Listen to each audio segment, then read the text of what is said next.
I had a client reach out to me and said, Patrick, I need to buy your loan processing company. I'm like, okay, why? On the note of, hey, this company is tanking, how do companies disguise their poor financial performance from a quality of earnings perspective? Hold on. And so we started digging. There was a fifth company.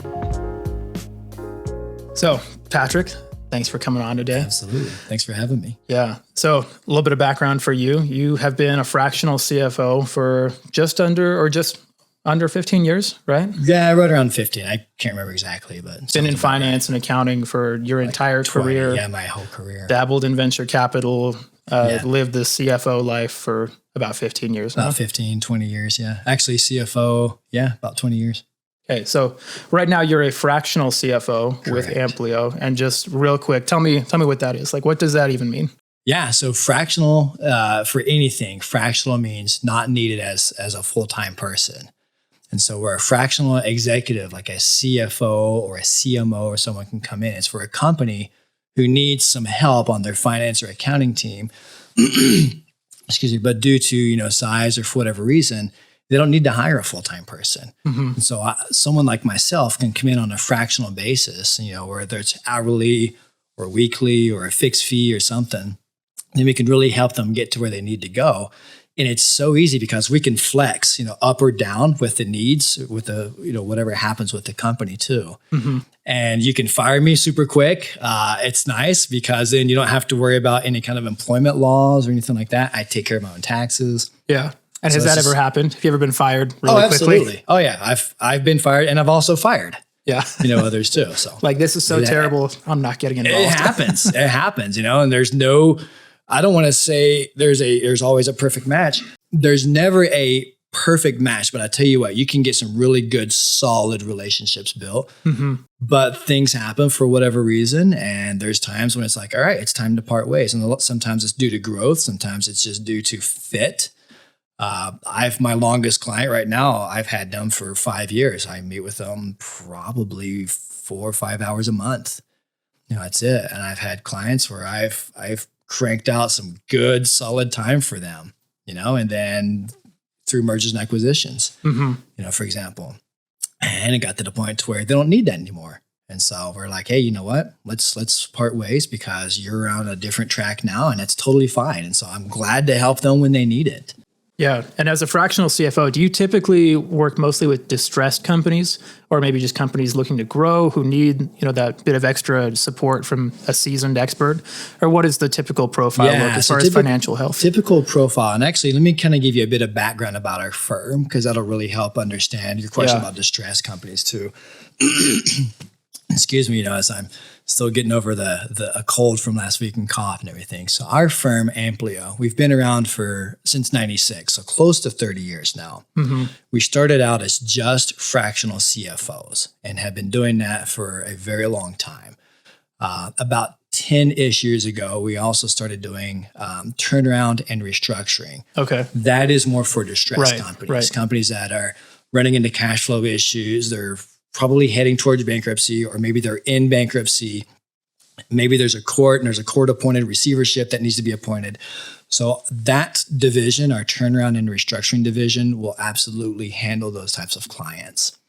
And then a couple of years ago, we also brought on a couple of other divisions, marketing and HR. And so now we have the 4 divisions. So finance, which are CFOs and controllers, mm-hmm. marketing, HR, and turnaround. So when you talk about distressed companies, there can be a couple of ways that we can get involved, whether it be, okay, well, now we got to do some layoffs. Let's get HR involved to make sure that you're being compliant, as far as that goes and don't get into further issues. Yeah. We can have our turnaround division that's, whether they're stepping in as a court-appointed receiver or whether they're going through and hopefully trying to right the ship. We can have a CFO come in and do some cash flow, forecasting and 13-week cash flow analysis and really help them to understand, hey, what is it going to take to right this ship so that we can hopefully turn this company around? So there's really a lot of multiple points that we can get in there. And your focus has been primarily quality of earnings, right? So which of those 4 does that fall into? So quality of earnings is a function of finance. And so I'm going to kind of walk into how I got involved in that, which will really help you understand where that falls in and how that helps companies. And this is kind of a, I guess, pitch, if you will, that I give when I'm working with ETA, entrepreneurship through acquisition, or self-funded searchers who are looking to acquire, like their first company or maybe their first couple of companies. This is the experience that I walk them through myself. So several years ago, about 15 or so-ish years ago, I actually bought and sold a company myself as well. And this is long story, and I don't want to sound like they were huge or anything. They were very super small, but the company I bought, so years ago when I moved out here to Utah, I started real estate investing. Who didn't? This is pre-2008, right?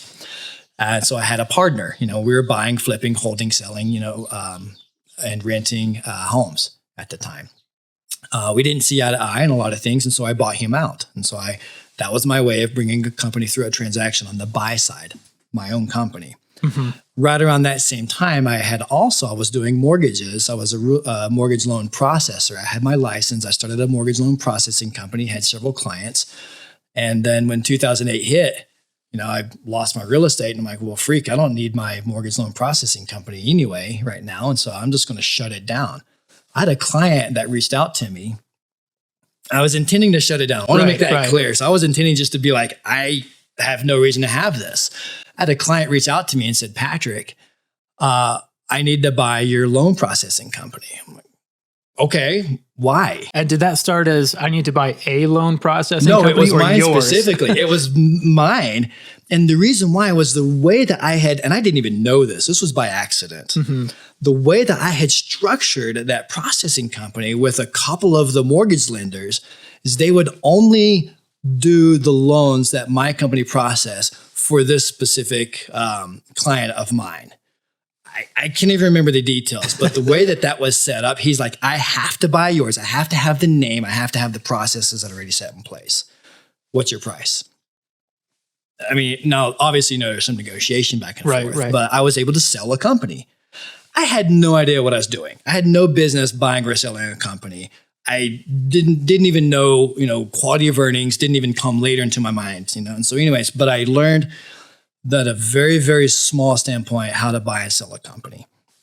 And then at that time, I also joined a company, a conglomerate of companies that had grown a lot organically, had raised a lot of money from investors. And then we were growing quite a bit through acquisitions as well. And so I helped them, buy, sell, trade, different companies at the same time. And so I kind of started learning a little bit about this. All of this was on the job learning. I still had no idea what I was doing, but I was just figuring it out. I'm pretty scrappy guy. Fast forward to 2020, I joined what then was called Advanced CFO. We've rebranded since then and rebranded to Amplio. So then one of our clients had inbound interest from a private equity group. And so our CEO, our managing director, called me and said, hey, you've got some capacity. You've got some experience with this. Do you mind helping this client out? Sure, why not? And so I cranked out a lot of time and I cleaned up their financials, presented, pitched the private equity group, and took them through the transaction. After that transaction closed, one of the partners approached me and he's like, you just did a quality of earnings. I'm like, you're like, what is that? Never heard of that before. Yeah. So he started teaching me, walked me through what that is. And long story short, we developed that for Amplio. And so now we have, 8 consultants. I mean, we have 160 consultants across the board, but we have 8 specifically that work on financial due diligence, quality of earnings. So what is it? What is a Q of E? Because a lot of people, hear about it and everything. And this is something that, I am very passionate. Since learning about this has become like my jive. I love it. It's a lot of fun. I have a t-shirt that says, warning, may start talking about it. I've seen that t-shirt. You have, yes. And really to interject there, I think a lot of people outside the finance world, I got a finance degree as my undergrad, and I didn't really hear about the quality of earnings until I was in the MBA program. Recently or last year, I think. It's the first time I heard, or at least the first time I recognized the phrase quality of earnings. I've probably heard it before. So I think even people kind of in the industry or like finance, accounting related, maybe don't think of quality of earnings in the way that you probably think of it. So yeah. Tell me about what is quality of earnings? Yeah. Why is that such a passion for you? Let's break the word down or the name, quality of earnings. Okay, quality. It's really showing or testing or proving out something, whether it's a high, a medium, or a low quality. And then earnings, how much is a company earning? What's its net income, cash flow, all that, what's going on with it. And so what a quality of earnings does is it really goes in. Well, I'm going to kind of go in a little bit of a different way. So now with that knowledge, a lot of people know what an audit is. Mm-hmm. A CPA firm will go in and audit a company. And what that means is they're really showing what a company's doing that's in compliance with GAAP, generally accepted accounting principles. Right. A quality of earnings, or a Q of E, will go in and show how are they doing that and why are they doing it that way. And it really creates the narrative. It creates the story around how has a company grown or not grown or done this. And so quality, when we talk about quality, we're thinking, and I'm going to give a very simplistic example. Let's say $1 million company. Okay. And I'm not going to say whether it's million revenue or earnings. It doesn't matter. So $1 million. Okay. Does that $1 million come from one customer? Then that means it's very low quality because it's a high customer concentration. Right. As opposed to another $1 million company that has 10 customers. That's a better quality. It's a higher quality versus a company that has 100 customers. That's a very solid highest quality because now you've got revenue coming in. And if one customer leaves, it's, not that much concentration leaving. So that's really what, quality, that's just one component, that a QV will really dive in and look at. So a quality of earnings is very essential for when you go into transactions, mergers and acquisitions, buying or selling a company. And there's a buy side and there's a sell side. And we do both. Buy side, let's say you wanted to acquire a motorcycle shop. Which I thought about actually. So there you go. So a QV will really help you to understand, okay, well, let's talk about, the growth of that company. Let's talk about where that came from. Let's talk about what the drivers were behind the variances and nuances in the financials. Let's talk about the balance sheet. Let's talk about the debt. Let's talk about the net working capital. Yeah. Let's talk about the cash revenue and cash expense proof, things like that. Let's really get into the how and the why that company has earned a certain amount of money and what the quality of those different components derive from. Yeah. Yeah. It's funny that you bring up motorcycle shops because last year I was thinking, maybe I should start a motorcycle dealership. I flip these bikes on the side. Yeah. And I've done decent with that, but maybe I want to go legit, get more bikes, scale up, get a physical location that's not my house. There's plenty of reasons to do that. Now, ultimately I did not as in-depth as what you're talking about, but like how realistic is this idea? How much money could I really make here? How repeatable would these sales be? And I think the repeatability is something that in my mind, like high quality of earnings means these sales will continue to happen. It's not just one customer that they made one purchase and that made up for the whole year's revenue. And obviously you're the expert here, but in my mind, like, can this business keep running in the way that it has been? Yeah. How sustainable is this? Yeah. So in my mind, like that's a huge part of the quality there. And that's one of the things that a QV will really help you to understand is the sustainability. And not necessarily, what I mean is not necessarily does high quality always equate to sustainability. Not so much. High quality, definitely will help sustainability, but it doesn't, there again, past performance doesn't always indicate future. Right. But if you have principle of economics, limited resources, certain time and certain money, right? You're definitely going to want to put those resources into something that has a higher likelihood, a higher probability, right, of being sustainable. Yeah. And even increasing your IRR. Yeah. Things like that. Cool. Well, let's take a step back real quick here. So most companies, when they have a CFO, they go the route of hiring a full-time CFO. That's not the need for every company. But as a fractional CFO, in my mind, like I'm going to call you a car a little bit. So you'll be a little Miata. Okay. There we go. Or you know what? You can be your buddy's Ferrari. We were talking about before this. I'll upgrade you there. So a lot of companies, if they want a CFO, they will purchase a vehicle. They'll buy that Ferrari for their business because for some reason that's the business vehicle that they need. Other companies, they may lease this Ferrari for a couple years or however long they need it. And maybe another company, they're just window shopping. and so they're just renting a Ferrari for a week or two. I would place you in the leasing category. Would that be accurate to say? Yeah, that would be. And we can even rent sometimes too, because there's times where we're only needed for a very super small project or a part-time basis. Okay. And I've been on lots of those, but also I'm on a 5-year lease, for one of my clients right now. So other times they might, hey, we need some consultancy on this project right now. We need a CFO for 3 weeks. Yeah. And other times, 5-year client. Exactly. Awesome. There's things, and for example, we can do stop the gap, we can do fill the gap. For example, the stopgap measures. Let's say you're bleeding cash, or let's say you don't know, trust, or get your financials. You don't know them. In other words, you don't understand what's going on. You don't trust them. Maybe you're getting them. Maybe you have a controller. Maybe you have a bookkeeper or an accountant or someone maybe your CPA or your neighbor or your mom. I've been in I've seen all these, right? Yeah. Maybe they're doing your financials for you, but you don't trust them. Or maybe you're getting them, but they're not timely. The client that I've been on for 5 years. When I first became their CFO, they were doing their financial review once a year. That's it. And how did it go? The partners got together. There were 3 partners. They checked the bank account. If it had $2 million or more, they felt good. And I'm like, guys, this is not sustainable. Yeah, you're making money. You're drawing down quite a bit of money, but guess what? It's not sustainable because you've been doing it for 20 years. But what if COVID happens? Yeah. I actually joined them right after COVID. What if it happens again? So I was able to build a model.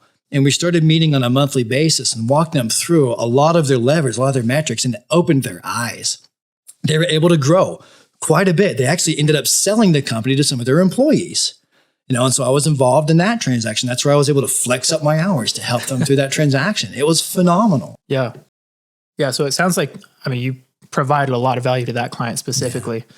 Oh, fill the gap. Sorry. That's the other one. Yeah. And these are ones. So for example, there's several clients where we've come in and, they're on maternity or paternity leave. And so we need to be able to go in and fill the gaps for a little bit while they're gone. Yeah. Yeah. That makes a ton of sense. And when you jumped into the fractional CFO game rather than the full-time route that most people go, when they want to get to that level, did you feel like it was a risk at the time? Absolutely. Yeah. So tell me more about that.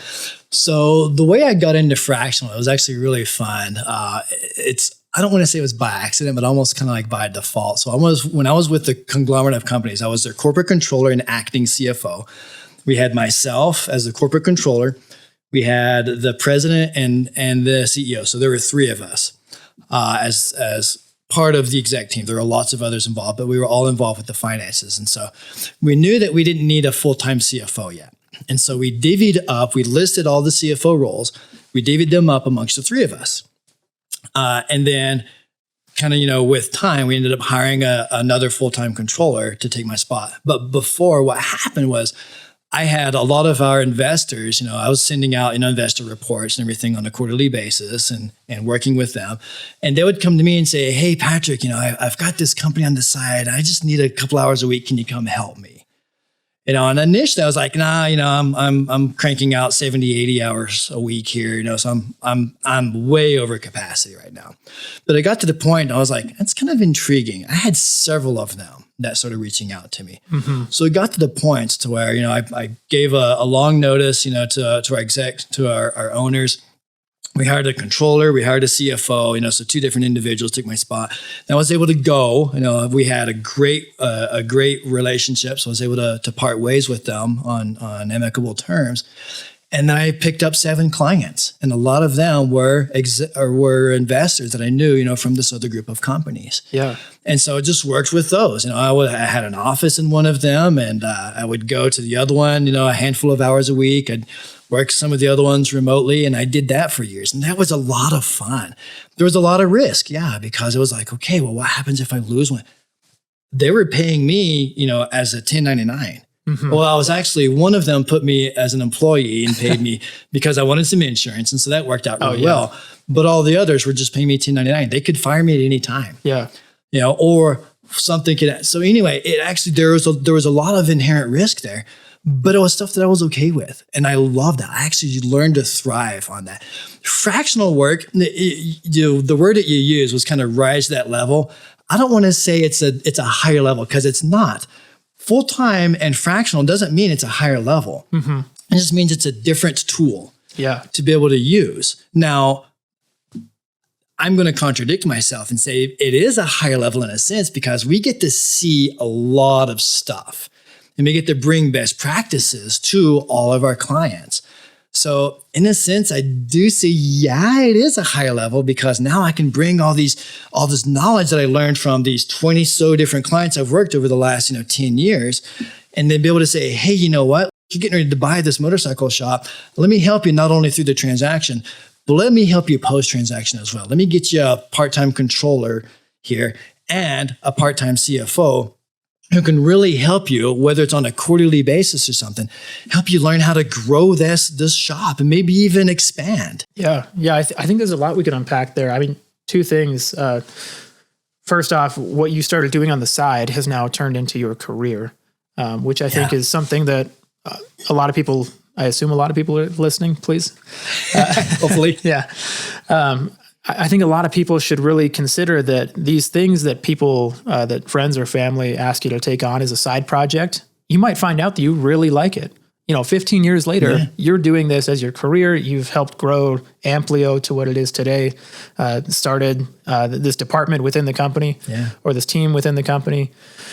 And so I think that's something that more people should lean into, kind of get out of your rut, accept things that are... Take a risk. Yeah, I mean, take a risk. Accept things that are not what you were looking for, maybe a side project that turns into something that you really enjoy. And then the second thing that kind of jumped out at me as you were speaking is that since you are there part-time or a short time, we know that there's an end date to this contract. It's maybe not determined, but there will be an end date. Everyone knows that. Yeah. I think that allows for a higher degree of honesty as well and transparency. We're we know we don't have to work with this guy for years and years, so we can just tell him exactly what we think. And you can do the same with companies without having to, you should still be respectful, of course, but you don't have to worry about our working relationship 10 years from now or political effects within the company. If I deliver this opinion, which is how I really feel and what I think the health of the business is, I don't have to feel like I'm going to feel blowback, or am I misreading that? No, you've nailed it. That is exactly right. And that's something I've explained to a lot of people who are looking to go fractional, or even a lot of my clients. I'm like, listen, I will tell you exactly what I think. I'll tell you, I'll give you advice that you probably won't want to hear. And it's okay, because if you fire me tomorrow, I've got 10 other clients I can go to. Yeah, not a big deal. And so, but I want to be able to, as my duty, I want to be able to explain to you how things work in words that you can understand, and without me fearing that there's going to be some kind of a negative, retribution back to me. And it's okay, because I've seen these things, and it doesn't mean I'm always right, but it means I have some experience that I can be able to share with you and not fear about what's going to happen because of that. Yeah. It creates such a stronger, I would even say binding relationship, because now we can all come to the table, as execs, and have these discussions about, hey, the company's tanking, or hey, the company's growing, or you know what, you can't afford that. Or if you really want to afford that, let's put together a model on how that's going to happen. Right. And so on the note of, hey, this company is tanking, how do companies disguise their poor financial performance from a quality of earnings perspective? Oh man, now we're getting into managed earnings. So this is fun. Have you had? I know you're doing your MBA. Have you had? I can't remember which class it is, but anyway, we talked quite a bit about managed earnings. Yeah, so I took that one last summer. Okay, phenomenal. There are lots of ways that a company can maliciously disguise their issues. I'll put it that way. But there's also a lot of ways that companies can non-maliciously, whether it be by accident or whether it be. So whether something is wrong or right is really determined upon what's the purpose behind. Was it right? What's the intent? Yeah, the intent. So, down to your exact question, what are some ways? All right.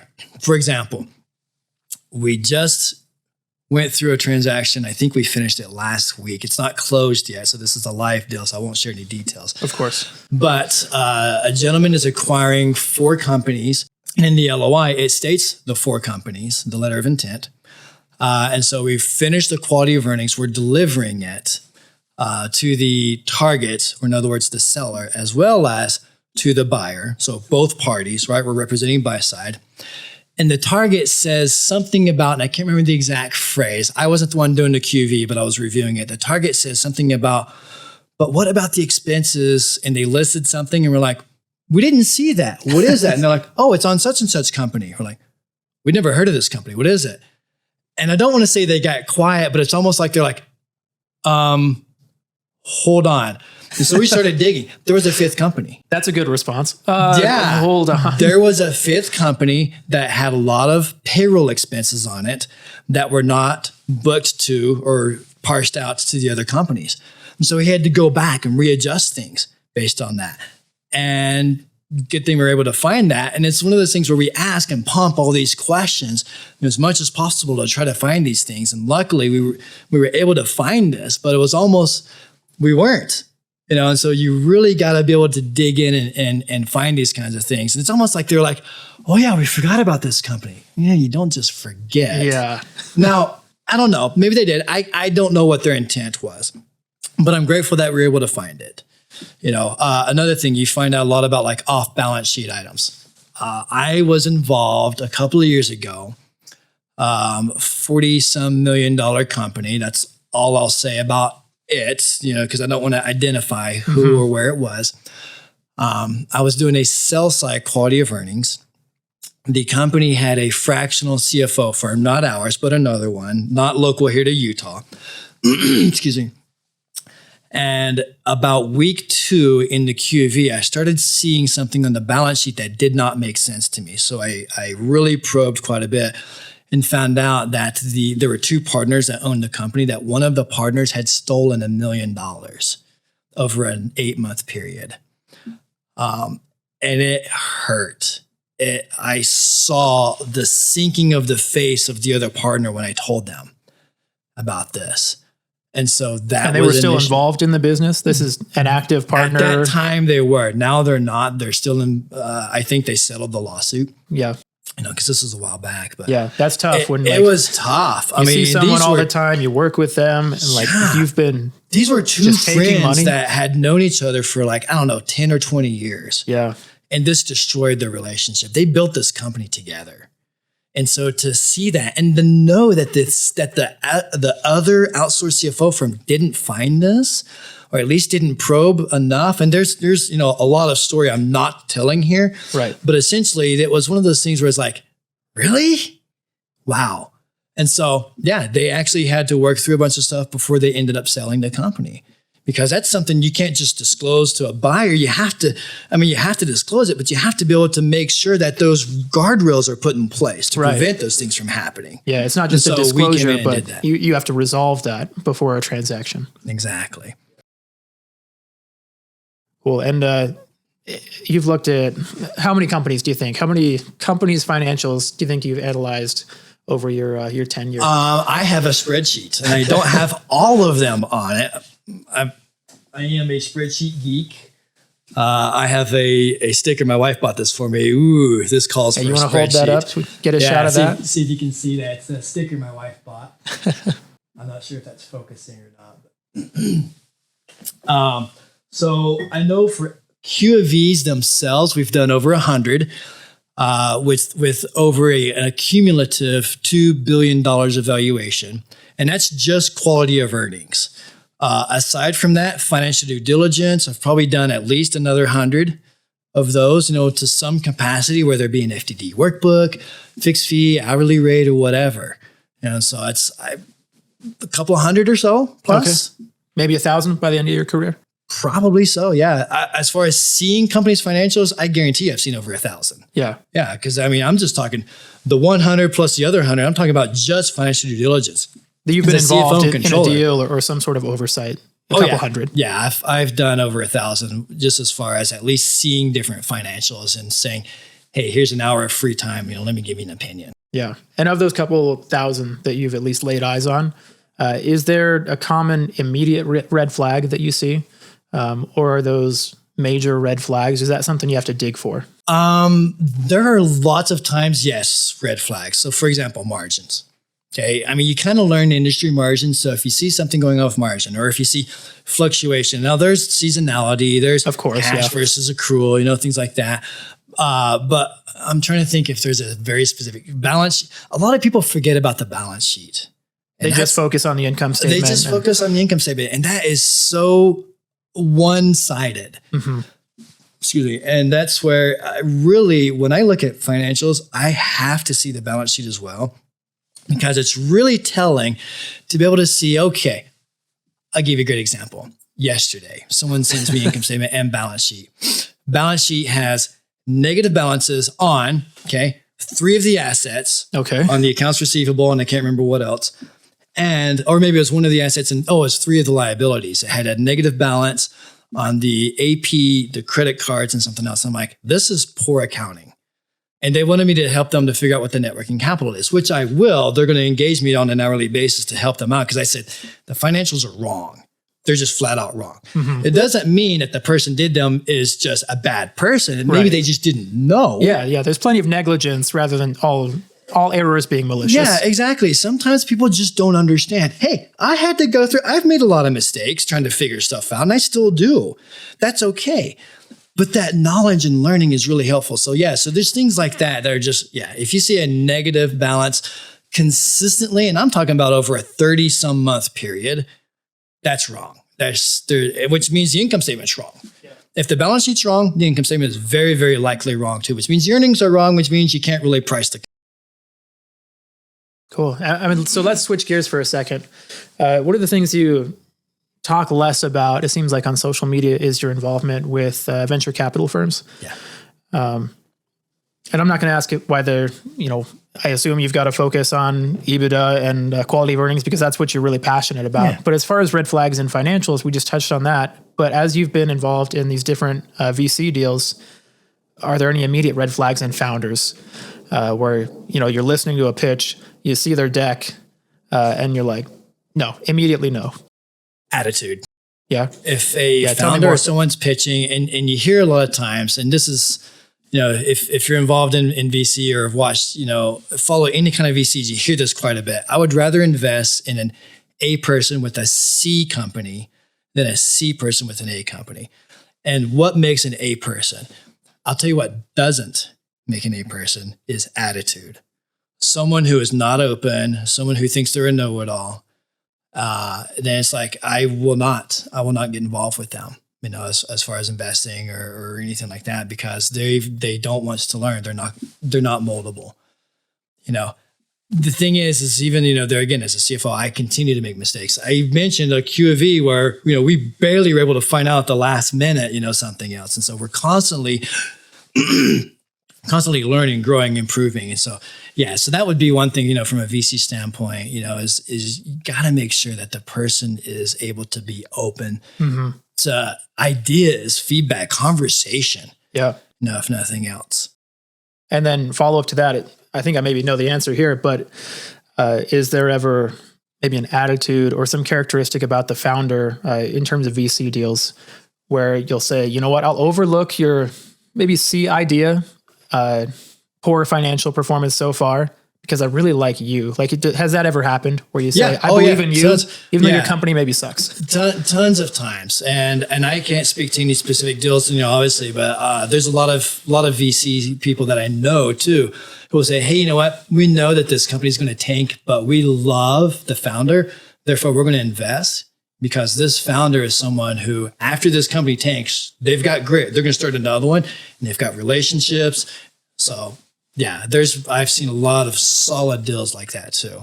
Yeah. So it sounds like, from my understanding there, some VC deals happen, even though you're going to take a hit, you're going to lose all of your initial investment there, but you meet this founder, you believe in them, and you say, I just want to be a part of the next thing once they're better at this. Yeah, and so exactly. I'm getting in now, investing socially and financially, so I can lose financially now, but make a reward socially and financially later. Exactly. Awesome. We'll jumping back to your fractional CFO time. Again, almost 15 years as a fractional CFO.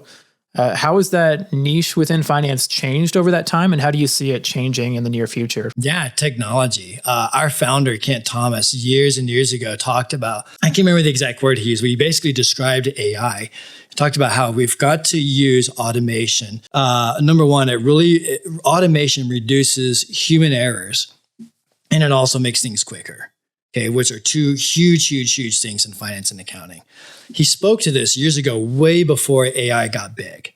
And so that's something that, I've been learning about and have, encouraged clients, encouraged a lot of our consultants to learn about too. And we've been able to implement a lot of these things. There's a lot of great changes, Bill.com here in Utah. Or Divvy, they got bought by Bill.com. That changed a lot of things. And of course, they weren't the first, they were just the biggest, they were the loudest. So just things like that. And now, especially with AI, I use AI a lot of times to help me figure out what formulas, I should do on certain things. I use it a lot of times to put together an engagement letter to be able to make sure that I'm succinctly understanding and what the client needs and putting it together in a format to where we can hold each other accountable, things like that. So just that, those are some changes that I've seen quite a bit. Also, just with technology and being able to, do everything on Zoom. It's funny because I told people, oh my gosh, I was in my home office long before everyone else was, as a fractional CFO, and I only had in like one office I'd go to, I think, twice a week. But now with that, we've become way more productive, and so that productivity and there again, the internet just keeps getting more and more loaded with information. And so now KPIs. It used to be, how many KPIs can I put together? Now it's like, what are my top 3 KPIs? Yeah, like which one should I actually use? I can put together 1,000 KPIs if I wanted to now. Like, what's the point though? But what's the point? Exactly. I mean, if I see a dashboard that has 10 KPIs, I'm not even going to look at the dashboard. But I see one that has 3 key drivers in it, then it's like, okay, now I can do something with this. And maybe those drivers will change with time in the growth of the company. But I'm going to focus on just 1, 2, or 3 things at a very specific time to get through those. And I'm going to move on to the next thing. And so that's really a lot of the change that I have seen myself and have encouraged others to really drive through. Yeah. Yeah, you touched on something important there where like if a dashboard has 10 KPIs, you're not going to look at it. And obviously 20, 30, 40. Oh, yeah.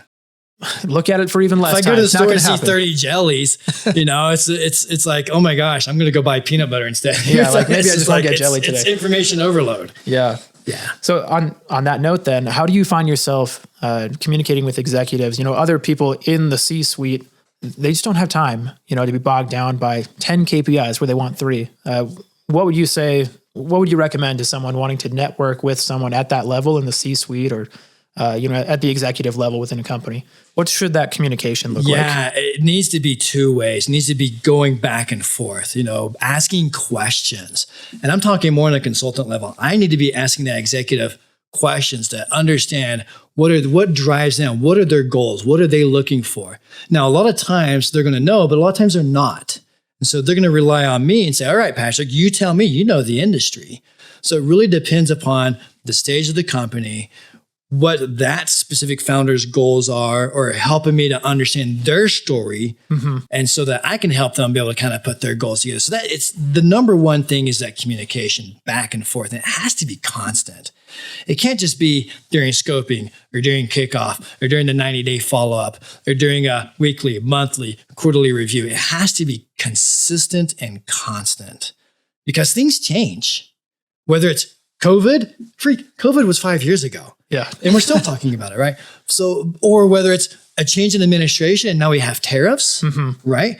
Things change. And so we've got to be able to communicate and be flexible and then innovate and be able to implement those changes as they come. And speaking of changes, I'm sure you've made a lot of changes over your career. And I know you do a lot of mentoring yourself. How have mentors played a role throughout your career? Oh man, huge, and still do. My father, and I'll speak to a couple of different mentors real quick. So my father, absolutely my hero. He passed away in 2019, but he has and continues to be, like my biggest mentor. I still hear his words, in my head. I have a list of a lot of his phrases. But I love that. Mentors have played a tremendous and continue to play a tremendous role. The partner that brought me on, to advanced CFO, now Amplio. Right. He's still an incredible mentor, and I talk with him as often as I can. We went snowmobiling twice, actually, about a month ago. Just phenomenal individual, and he's a mentor to not just me, but hundreds of people. I would say probably a quarter or so of our firm are part of our firm because of this individual. And so it's just been tremendous, and he is awesome. We've talked about a couple of our professors. Yeah. I still have a couple of them as mentors as well. Mentors come in all various shapes, forms, sizes, and times. I may turn to this one mentor for one specific idea or time, and then turn to this other one for something different. I may turn to two different mentors for the same thing, and they may have different pieces of advice. And I love that because I like variety. I like understanding all different areas. That was my biggest takeaway from my MBA, was being able to look at things from multifaceted ways, to be able to understand, not just from a numbers game. I love numbers, but if I can see and understand things from outside the numbers, then I can become a better numbers guy. I can become a better CFO if I can understand, how does marketing take effect on this? How does this affect, international stuff? How does this affect HR? How does this affect the family that just, of the employee that just got hired because they think differently? They come from a different culture than what the company is used to. And that's really something that mentors can really, come in and help us to understand is, hey, have you thought about this? And it's like, okay, that's another outside perspective I didn't think about. Yeah. I think there's a ton of value in having multiple mentors, like you mentioned. One thing that I've really valued in the MBA program, and I post about this on LinkedIn, is that the worst thing about the MBA program has been the people. And the best thing about the MBA program has been the people. Good point. And even from people who I didn't necessarily, not that I've had beef with anybody, but maybe people who I didn't love or get along with great, or even professors who weren't my favorite, I was still able to learn things from them. And in my mind, if I'm able to learn something from somebody that I don't like that much, or just don't like yet, how much more could we learn from somebody who you do like? If you have multiple professors or multiple mentors or coaches or leaders all giving you separate advice, people who you respect and admire, like if you can learn from someone who you don't have a lot in common with, how much more can you learn from having multiple people who vouch for you and who care about you? That's something that I've realized in the past few months, especially as I'm coming to the end of my MBA experience where I just have a month left. So I've been doing a lot of reflecting, On that note, don't discount people. And I know this is what you're driving at. And that's been a problem of mine. We're like, it's hard, isn't it? I can do that so Everybody quick. does it. I do it. We all do it. We all but it's judge and discount and don't give them a chance.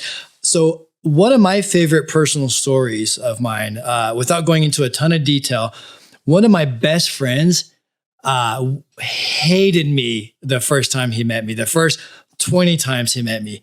He thought I was pompous. I am. He thought there's just a lot of things that he did not like about me. And it got to the point to where, and there's even one specific turning point that's a whole other story for another day, where he's like, all right, I'll go talk to this bald geek. And we became like super close friends. And now we're like best friends. Yeah. And he provides an incredible perspective that I get from nobody else. Mm-hmm. We have another friend who's going through something right now. And my first friend I was telling you about provided a perspective that completely opened my eyes. And I'm like, I had not thought of it that way. And it's because of that difficult relationship that we had at first that he's able to be like, hey, Patrick, what about this? And I was like, oh, crap, you're right. And so, don't discount people at first. I need to tell myself that because I do it too. So yeah, I know I put on a smile here and all that, and I try to be nice and positive on the internet, but sometimes I'm just a little bit negative in person. I try to keep that to myself. Yeah, and my wife knows I am at times. I may have an immediate reaction. Where I'm like, nope, don't like that person, or like, nope, I'm not going to listen to that. But yeah, don't discount people because I've learned so much from people who I didn't like at first. And like you said, you didn't like your best friend at first. I think one of my best friends too, I didn't like him. I knew him for, we grew up together, but I knew him for probably a year or two. I'm like, I do not like that guy. Yeah. And then I had a couple of classes with him in middle school. I'm like, you know what? He's all right. And then he moved into my neighborhood after that. And then my mom made me go say hi to him after his family moved in. Thanks, Mom. Yeah. And I was like, my mom made me come over here and say hi. And now we're like best friends, That's awesome. But I discounted him. Yeah. I was in middle school, but I still keep doing that. And that's something that I need to work on. You can still learn so much from someone who you don't think you have anything in common with. And even someone who maybe you don't like yet. Yeah. There you go. Keep the door open. Yeah. Yeah. Nice. Yeah. Don't close doors. Don't close your own doors. There we go. Let other people close doors. Let something else close the door, but don't do it to yourself. Yeah. Okay. Well, you've successfully become a CFO without an accounting degree or a CPA designation. Yeah. And now you've had a successful career in this industry. What would you say to someone maybe a little bit younger than us who is going through their finance or accounting or some other degree and thinking, I may want to go down that path of getting into finance or accounting, but maybe either hasn't done a CPA or just doesn't have that experience or doesn't know if they need to get that experience? What would you say to that person who's still kind of deciding? I can sum my advice up in one word: act. What do I mean by that? And there again, I got to take my own advice. Okay. We will, especially as finance guys, right? We're sometimes risk adverse, sometimes we're not.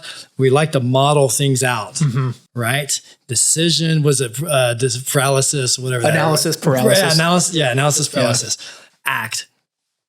Because when you act, you learn by doing, and you can iterate. And there again, it goes back to, the founder who's able to be able to change, right? We got to be able to change and iterate as we're in the moment, be able to be flexible. Right. And so as you're acting, as you're just doing something, then change and be flexible with what you're learning. Okay. It's okay to change goals. One of my friends says, we got to be moving forward. What's forward? The direction we're facing. I love that. Act. Kerry Wasden. Okay. One of my professors, we talked about him. The biggest takeaway from him was, I call it the 80% rule. This isn't how he coined it, but this is how I coined it. The 80% rule. When we're looking at making a decision on something, we analyze it, right? We analyze the risk and the return, right? We're never going to get to 100% confidence.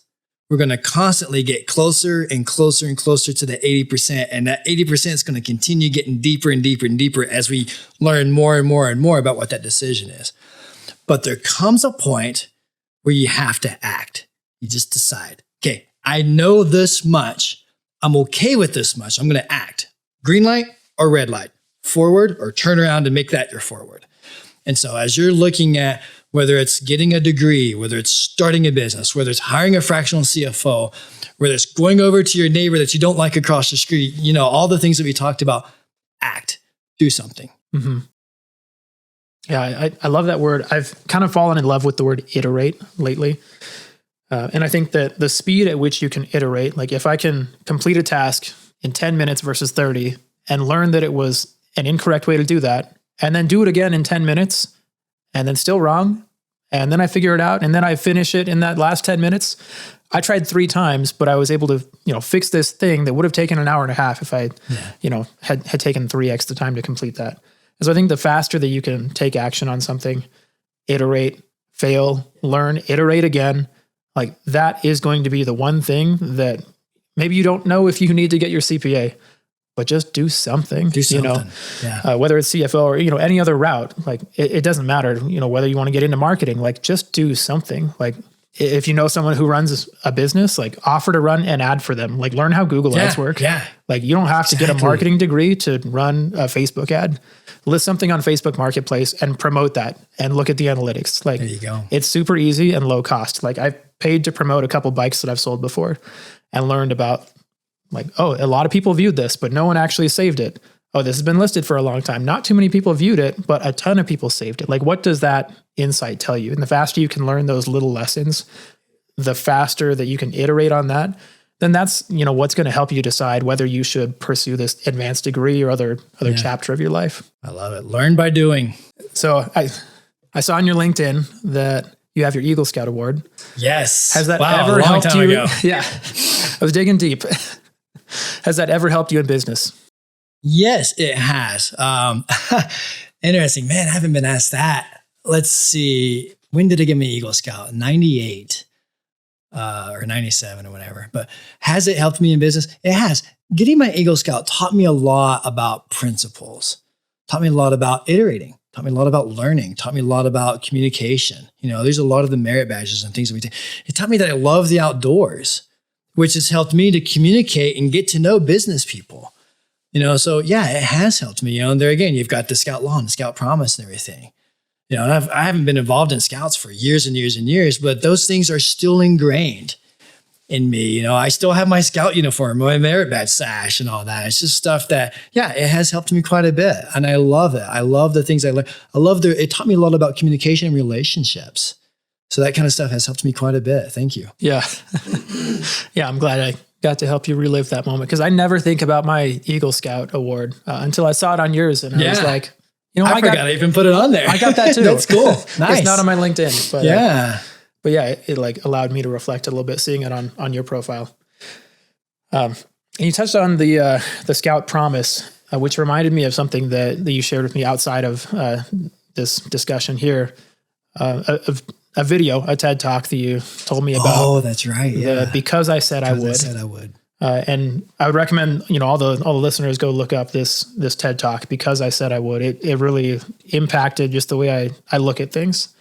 I think that... Can you link it in the notes? Yeah, I'll put it in the description. Nice. Great idea. Good. Yeah.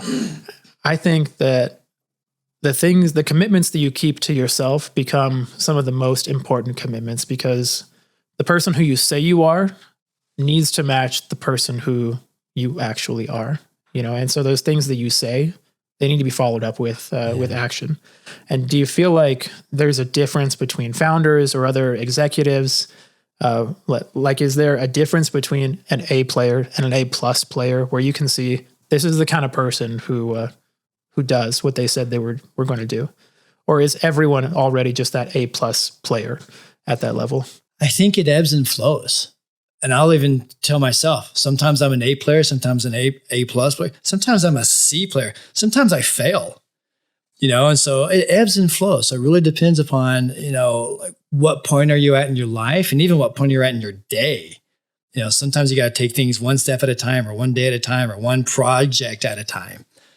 So it just really depends. Can you look at someone and tell? I think in time you can kind of get to understand, as long as you pick up and move forward, as long as you iterate. Yeah. Right. Okay. And lastly, I saw also on LinkedIn, you have over 55 endorsements and over 28 recommendations. And for those not super active on LinkedIn, I hadn't looked at those in a while. I guess recommendations are a big deal. I think, at least, because it's if you're connecting with me on LinkedIn, please recommend me. I'd forgotten about that. We need to get that up to 55 as well. We'll make those match. So, endorsements are someone vouching for having seen your skills. Okay. And they'll say, for a specific skill, I endorse him. He can do quality of earnings reports. Gotcha. He can look at the management of earnings, and I endorse that skill. A recommendation is someone who it's not skill-based. There's no prompt. They just have a paragraph with whatever character limitations where they just write, this is how it was. We're working with Patrick. And you have 28 of them. And some of them are from people who I know and who I respect. And so I really appreciated seeing that. But how do you go about networking with people where they feel obligated to give such a glowing review? Like, these are sort of Google reviews for people. Yeah. And I don't know if you asked for those or if people just felt like, hey, I really liked working with him. I want to leave this review and tell the world how great he was. Do you have a strategy? Do you ask for those? Or like, how did you get almost 30? I'll tell you what I did recently. I did ask. I think it was from one of my MBA classes, and we were talking about, your personal brand. And so I think the last or most recent, you can see the dates of them, I think, so 3 or 4, I think it is. I asked for those because we had worked together on a lot of projects and things. And so that was great. The other ones from previous experiences, I'm sure I probably asked for some. And I know for a fact that there were a few who were just like, hey, I'm going to write a recommendation for you because, you did a phenomenal job. How do you get there? How do you do that? That was kind of your original question. Yeah. Be yourself. Be true to who you are. And as you are that, and as you are building those relationships, don't be scared to ask. It's okay. Because if they're not going to give you a recommendation, or if you feel like they're not going to, ask them for feedback. Hey, what's preventing you? What can I work on? Yeah. How can I get to the point where you feel like you can recommend me? And that's regardless of whether it's a LinkedIn recommendation or whether you've worked with me on a project and you say, hey, I want to tell, my friend who's buying a business or who needs a fractional CFO or who needs fractional executive leadership, or who needs sales tax. We have a sales tax a sales tax division. We also have a valuation division. And so I want you to be able to recommend not just me, but I represent my brand. Our firm. I want you to be able to recommend any of us because of how you know me. And so I want to hopefully have such a good, solid interaction with you to where you're going to be a company I worked with years and years and years ago. So we want to make people be raving reviewers of us. And so I hope that people who have worked with me can say, yeah, Patrick, I want to give him a raving review, not just him, but Amplio, because I know him. And if not that raving review, feedback. Right. Yeah, definitely. Yeah. Tell me what I can do better, to make this a good, solid working relationship, or at least so I can sharpen my pencil for the next time.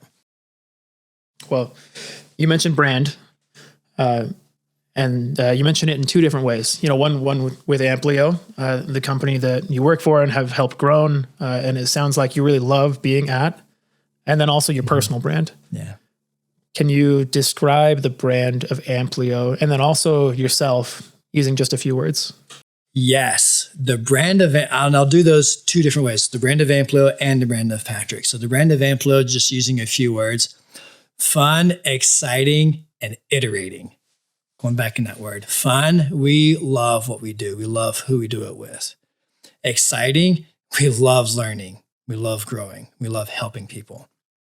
Iterating. And all these are kind of going in together. We love being able to, take what we're learning and implement it, whether it be from one client to the next or on this particular client or even in ourselves in our own personal lives. So that'll go into my own personal brand. It's something that, I've over the last several years, I've really grown to love and understand and really try to work on because, I want to make sure that as I interact with people, I love uplifting others. I love building them up. I love seeing them learn and grow and have hope, and have confidence and everything. And so, and I like, it's funny. One of my Christmas shirts is Elf, and it says, smiling's my favorite. My father-in-law calls me annoyingly happy. So I guess if I had 1 word or 2 words to describe my personal brand, it's annoyingly happy. I've also been described, I talked about the partner who was my mentor. He also called me appropriately persistent. So yeah, I'm okay with that. I like that. Yeah. Yeah. Tell me more. Appropriately consistent. Appropriately persistent. Appropriately persistent. Appropriately persistent. That's where so now that I know that you're thinking about, sometime down the road buying a motorcycle shop, I'm not going to hound you or bug you, but yeah, I'll probably follow up with you about that, in certain times. So just in appropriate, timely ways, being persistent about it and be like, how's that going? Where's your ride? What you thinking? Yeah. It's the way with clients too. Working on a QAV right now. Clients really slow to respond. I will be appropriately persistent and make sure that I'm pushing to get this deal across the finish line. I don't want to be the bottleneck. I'm playing tennis with them. I'm making sure the ball is always in their court. I don't want to be the person that holds up the deal. And so I'm going to, I'm not going to be, hey, how come you haven't gotten that to me yet? It's, hey, what are the holdups and how can I help? Yeah. Help me to understand, again, that communication, help me to understand why you haven't responded yet. And what can we do? Do you need some help? Can we get some fractional executives in there to help you? Are you overwhelmed because you're getting deal fatigue right now? So outside of Amplio, do you have any other projects that you're working on professionally or otherwise? Yeah, I'll give you a personal one. Mountain biking. Okay. I love mountain biking. If you've heard any of my other podcasts, Paul Barnhurst, he's the FP&A guy. Mm-hmm. It's his birthday today. Give him crap. He hounds me because a couple of years ago, I was mountain biking and I crashed and broke 4 ribs. First and only time I've ever broken bodies. So my wife and I love mountain biking, and we signed up for 3 courses this summer to become better mountain bikers. It's just something that I enjoy. I've done it for my whole life, and I'm just trying to learn to become better at it. So that's a personal thing. As far as work stuff, yeah, I'm not going to disclose too much of this yet, but there's another division that we're working on building under Amplio. I'll give you a little bit about it. I'm not going to give you details yet, but it's value acceleration. Okay. It's helping clients. It's helping anybody who I'm going to take 2 directions with this. Okay. I appreciate the inside scoop. Absolutely. It's helping founders and companies to be able to accelerate or grow their value, whether that be to prepare for an exit eventually, whether it's sooner or later, whether it be to just grow. There's a division that I've been another one of the guys, and I've been working on it for quite a bit, and I don't want to say we're close to rolling it out yet, but we're definitely getting a lot closer. We have a meeting at 4:00 today with someone else that we're doing a whole lot of iteration. We're growing and understanding about it, and we're getting ready to execute a plan on it. And so we're super excited about it. It's going to fall under our finance division, for a bit, because it's a finance function, but it's really going to involve a whole lot more. It's not just finance, because when you are accelerating your value of your company, you're really needing to involve a whole lot of players. You've got to involve marketing. You've got to understand HR. You've got to understand employee relationships, customer. You've got to understand your capital, your 4 C's of capital, on your balance sheet, which creates more value of your company than anything else, more than EBITDA. It's your intellectual property and things like that. And these things are exciting. And as an owner of a company, you've got to be able to involve your wealth advisors, your tax advisors. And so it's part of Exit Planning Institute, and so the other guy and I are working on it. We're CEPA, Certified Exit Planning Advisors, but we're learning about this and how can we build this within Amplio so that we can A, help our existing clients, and B, go out there and help a lot of other people.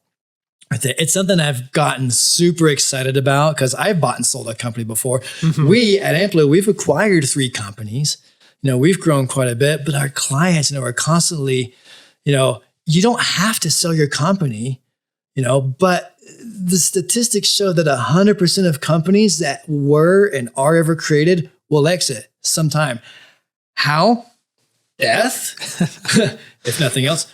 They will either die, and I mean the company itself will die, or they'll sell, or they'll transfer ownership to someone else. Something's going to happen. It always happens. It always happens. And so what can you do? Exit planning is good business planning. If you're going to be able to plan, you should always be exit ready. This is something John Allen and I talk about all the time. You should always be exit ready. Exit planning is good business planning because and I could go in so many directions with this. My mind's just going crazy. I'm like, okay, what's this? As you're really understanding, how can you, in 90-day sprints, how can you really work on 1, 2, or 3 very specific goals to help your company? Then that's regardless of whether you exit, sell, transition, or whatever or not, you're helping your company. You're making it more solid. You're making it more transition ready. You're helping your employees to want to stay on board more. You're retaining employees. You're helping to increase customer value. You don't even have to do anything to revenue to do this stuff.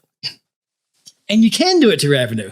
So there's a million different directions. And that's the thing that we're working on building right now. Okay. I went into way more than what I expected to, but I'm excited about that. Okay. Well, 2 things there, and I'll I'll try to be sensitive with my questions since it's still under wraps, still being built. Cool. So first, two both kind of recommendations. What would you recommend to a business that's centered around an individual as far as exit planning? And then the second is, how would you, when you sold your mortgage processing company, how would you have benefited from this type of service if you had met current you 6 months before you ended up selling? Oh, wow. I like this question. So it doesn't matter which one you start with. I'm going to start with the first one first. Okay. Sorry, my mind just drew a blank. Ask me that again. Yeah. Okay. I should have just held on to it. No, it's okay. Okay. It's so okay. first It was a good question. I liked it. So a lot of centered around the individual. Yeah, centered around an individual. Like if it was Matt's Plumbing or a lot of like creator focused businesses, how can they think about exit planning? I was listening to a podcast about this morning, and there's so deep we can go into this, but essentially, if it's based on or surrounded around the individual, then you can't transition that company. Yeah.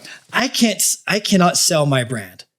If I go out there and sell my LLC that I've built, no one's going to buy it, because if I sell it and I walk away, then what happens to all my clients who are here just because of Patrick? Right. It's not worth anything.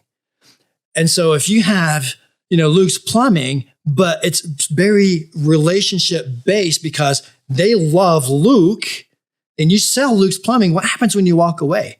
You lose all those clients.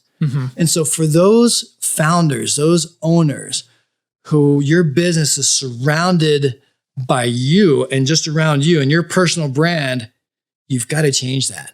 You've got to be able to get to where, and there's a million ways you can do this. This is exactly what we're going to work on with our value acceleration division. But you've got to be able to separate yourself from that. It's the old adage of, are you working in your business or on your business? Oh, well, if you can't take a vacation, you don't have a business, you have a job. Right. It's that stuff. So how do you do that? It's exactly one of the things that we're going to help you with. That's exciting. Number one. Number two, your other question. 15 or however 20 years ago, whenever it was that I sold, my processing company. Had I known myself today and been able to bring in an outside advisor, what I would have done is I would have gone out and gotten more clients. I had, I think, 3 or 4 clients, but that was a high concentration. And luckily, one of those clients needed the name. That was luck. That was pure luck. I did not set it up that way. If that didn't happen, you would have just dissolved. I would have dissolved. Exactly. Yeah. I was on my way to dissolving it. I had shut my doors, and he literally called me like a week later. So I would have gone out and gotten more customers. I would have been able to grow. And then when it got to the point to where I couldn't do anything else, I had 1 employee. As I grew, I would have been able to go out and get other employees. And so that's just something I had no idea. I had no insights about that. I had mentors, but I didn't use them. I didn't even know what fractional stuff was, and so, yeah. So in terms of the exit planning that you should have done, 15, however many years ago, you should have acquired more clients so that it was a business that could just keep running. It could transfer. And then you could sell that for a much higher valuation, I assume. Exactly. Yeah. And there again, back to quality of earnings. Let's talk about valuation for a second. So quality of earnings will really normalize EBITDA, normalize earnings, which is a proxy for cash flow. Okay. Multiple of EBITDA is one way to value a company. So when you look at valuations, okay, the industry that you're in will establish the range, that 2 to 8x multiple. For example, there's 3 ways to value a company, but multiple is one way. Okay, right? But where your company falls within that industry range is determined upon the quality, is determined upon what are you doing, it's determined upon the concentration, it's determined upon so much stuff, it's determined upon whether the owner, the founder can walk away or not. If the founder cannot walk away, then it's going to fall either at the very bottom or even below and say your company value is 0. Because once Patrick or Luke walks away, there goes all the clients, there goes all the revenue, there goes all the earnings. And so, yeah, I would definitely have diversified, gotten more clients, been able to build the company itself, and I could have sold it for a lot more than what I did. Yeah. Which was a very small number, and it's okay. It sounds like it was at least worth the lesson. It was worth the lesson. It was fun. It was a great lesson. Yeah. Well, Patrick, this has been awesome. Let's say listeners want to get in touch with you. How can they do that? Yeah, a couple of ways to find me. LinkedIn is probably the quickest way. Patrick McMillan, McMillan. You can also go to my firm's website, Amplio, which is ampleo.com. We have all kinds of connections or ways to get in touch with us. If you want to find me specifically on there, click on the magnifying glass or the search button and just type in my name and you'll see my profile on there too. Awesome. Patrick McMillan, everyone. Thank you. Pleasure. Appreciate it. Thank you.